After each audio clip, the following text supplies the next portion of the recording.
حضرت عبداللہ بن ابی ربیعہ رضی اللہ تعالیٰ عنہ سے روایت ہے کہ نبی کریم صلی اللہ علیہ وسلم نے مجھ سے 40,000 قرض لیا۔ پھر آپ صلی اللہ علیہ وسلم کے پاس مال آیا تو آپ صلی اللہ علیہ وسلم نے مجھے عطا فرما دیا، اور ساتھ ہی مجھے دعا دیتے ہوئے ارشاد فرمایا،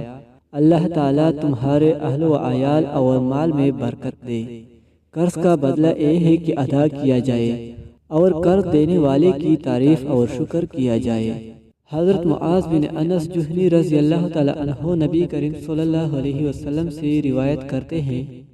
کہ جو شخص کسی مسلمان کی عزت و آبرو کو منافق کے شر سے بچاتا ہے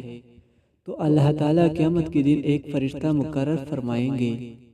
جو اس کے گوشت یعنی جسم کو دوزخ کی آگ سے بچائے گا،